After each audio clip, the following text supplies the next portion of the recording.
Harvey Specter hired a fraud on purpose. He knew it in the elevator. He knew it before Mike Ross ever sat down, and instead of calling security, he handed him a job, and then spent 6 seasons burning his own career, his own name partnership, and almost his own freedom to keep that secret buried. That's not loyalty. That's not friendship. That's a man building his entire identity around protecting one lie. And today we're finding out why he never once let it go. So let's rewind, because to understand why Harvey does what he does for Mike, you have to understand what Harvey is when Mike walks into that hotel room. Before Mike Ross, Harvey Specter is the best closer at Pearson Hardman, a name he treats like a scoreboard. He doesn't do sentiment. He doesn't do soft. Jessica Pearson runs the firm like a fortress, and Harvey is the weapon she points at. Problems. He's arrogant on purpose, because vulnerability got him burned once, with Dana Scott, with his own father, with a childhood where the person who was supposed to protect him didn't.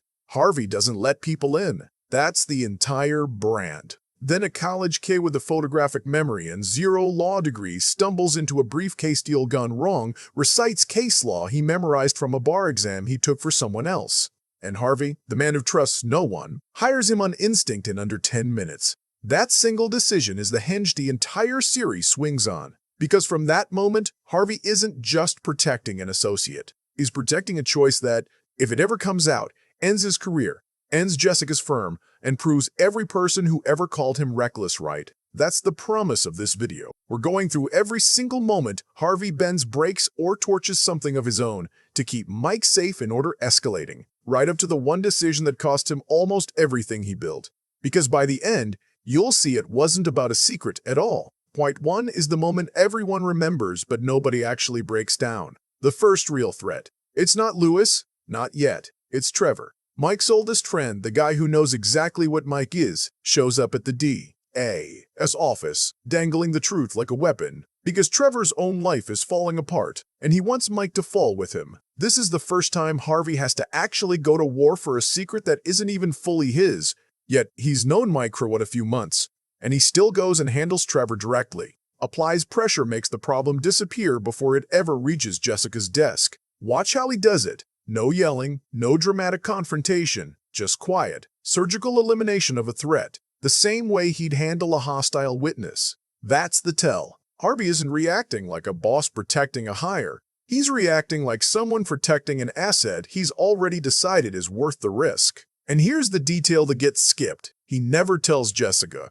Not a word. The first time Harvey chooses Mike over transparency with the one person who trusts him completely, and it's episode 1 of a pattern that never breaks. If he'll lie to Jessica this early, what's he willing to do once the stakes actually get real? Point 2 is Rachel, not the romance.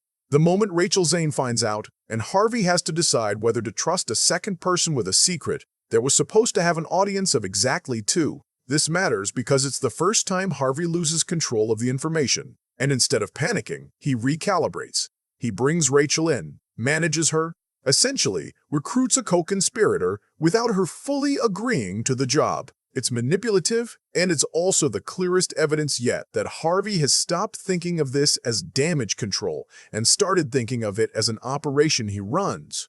Every new person who learns the truth becomes someone Harvey now has to manage too, and he does it instinctively. The same closer's instinct that got Mike hired in the first place. The peak line here isn't even something Harvey says out loud. It's the look on his face every time someone new finds out.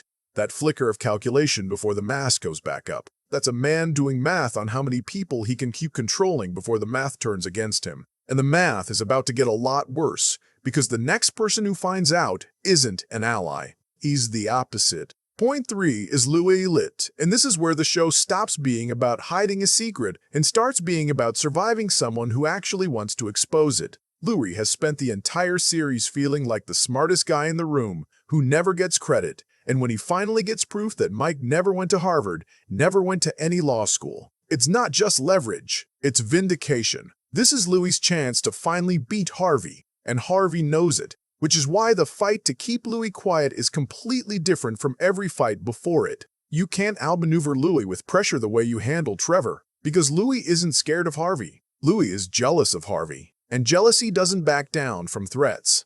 So Harvey does something he almost never does. He appeals to Louis directly, honestly, treats him like an equal instead of a punchline. essentially admitting that Louis has power over him for the first time in the whole show. That's not strategy.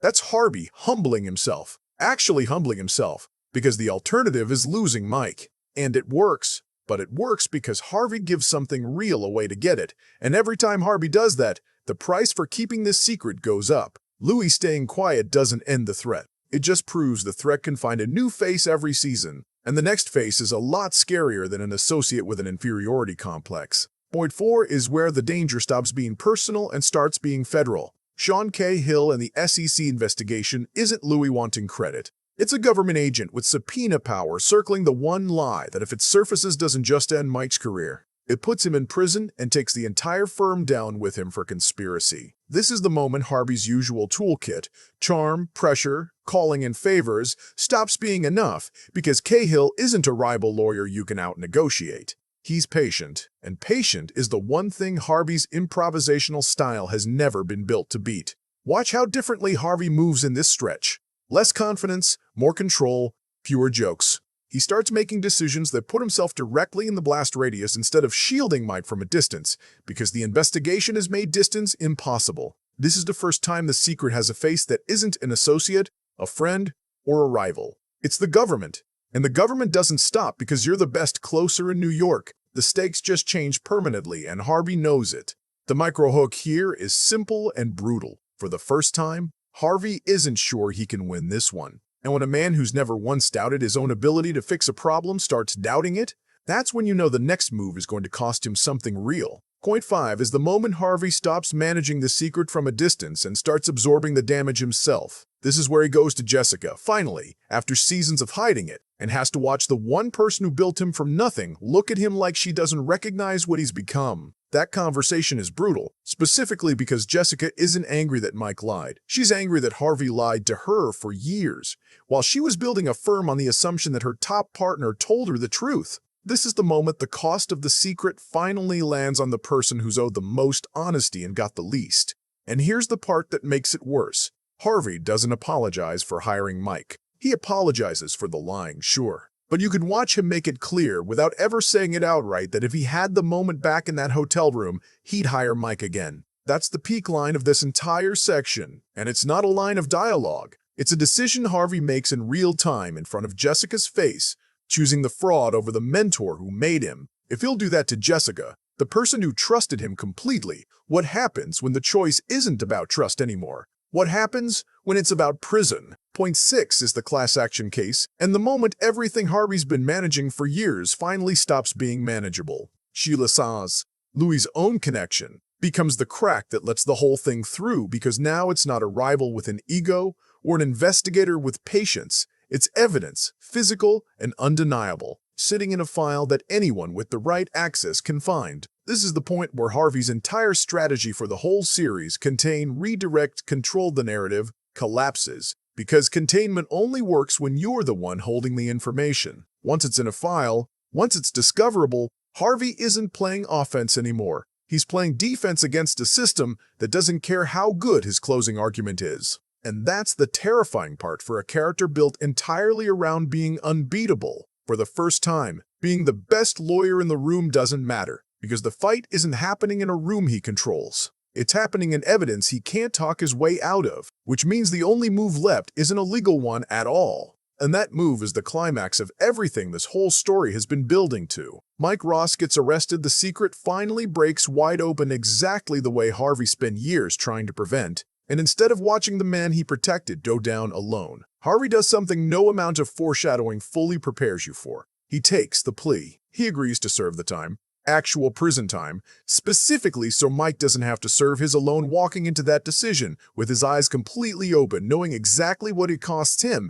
his license, his partnership, the entire identity he spent his adult life constructing around being untouchable. This is not Harvey protecting a secret anymore. The secret is already gone. This is Harvey choosing with nothing left to hide, and nothing left to gain strategically to physically stand in the same cell as the person he's been protecting since episode 1. Because somewhere across 6 seasons, protecting the secret quietly turned into protecting the person, and Harvey never noticed the switch happen until the moment he had to act on it. Every instinct we watched him use to manage Trevor, manipulate Louis, outmaneuver Cahill, absorb Jessica's disappointment, None of that was ever really about the lie. It was rehearsal. This is the real test, the one where there's no clever angle, no closing argument, no leverage to pull. And Harvey decided a long time ago, whether he admitted it to himself or not, that was never going to happen. The peak line of the entire series lives right here, in the silence of that decision. Harvey doesn't announce it like a sacrifice.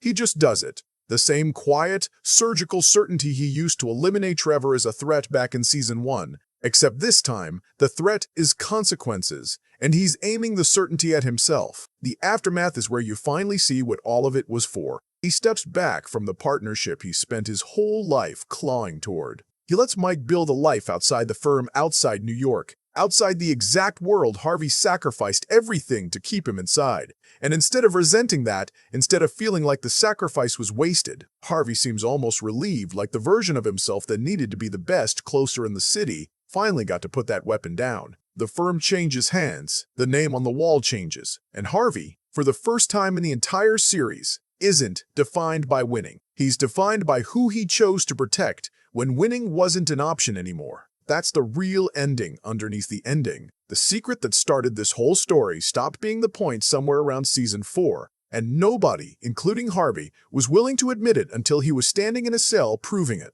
So here's the real question, and I want you in the comments for this one. Was Harvey protecting Mike this whole time, or was Mike the first person who ever gave Harvey a reason to stop protecting only himself? Because I don't think this was ever a story about a fraud. I think it's a story about the loneliest guy in the room finally finding someone worth the fall. Thanks for watching. Have a good one. Bye-bye.